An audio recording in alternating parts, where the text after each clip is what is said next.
Hey, what's going on, young scholars? I got to tell you, if I were going to take the STAAR test and I were actually faced with an informational text on the STAAR test, what I might do is I might do a little say-do action, where I put say and do like that. And real quickly, I'm going to take you through what the say might look like on a STAAR test. But before I do, I always want to remind you that no matter what you read, the first thing you should always look at, can you see that, are the title and text features. Title and text features. First thing I look at is I want to know, do I have any background knowledge about this article? Can I tell that from the title? Here's the title, Hearing the Sweetest Songs. That is not very helpful to me right now. Hearing, I don't know, maybe this has something to do with music.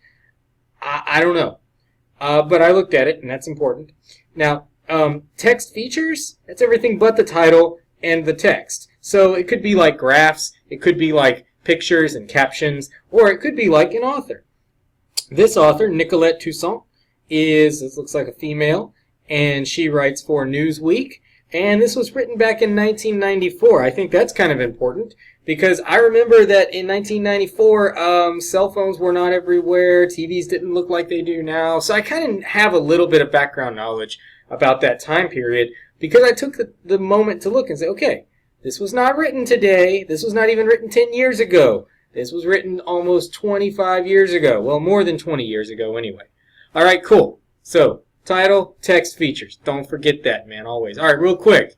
Say column.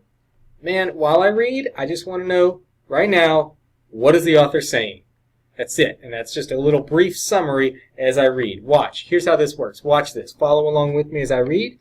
Every year when I was a child, a man brought a big black squeaking machine to school.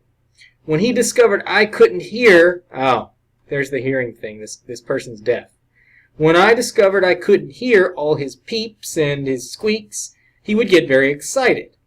The nurse would draw a chart with a deep canyon in it.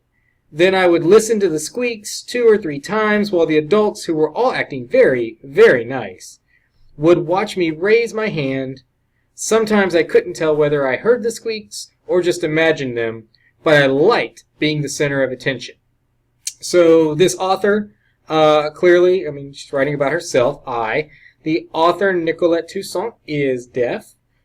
Kid couldn't hear, or at least was as a child, couldn't hear stuff. So all I have right here is just a little story about being deaf as a kid. That's it. Now listen, I know that you knew that's what that's about. And nobody actually is going to read this over here to know that you wrote it. So why do it, man? Why? Here's why. Let me tell you right now. Here is why. You write this here, you will understand and remember what you read here better. And that means that when you get to here and start answering questions about it, you will do better. That's just it, man. That's all there is to it. Write it so you remember it. Okay? I'm going to ask that you go through the rest of the article here and summarize as you go right over here. You can maybe sometimes combine paragraphs into one summary. These are your notes, okay? So make them thorough. Make sure you understand what you read. Okay? You're a superstar, man. Keep doing it. Go.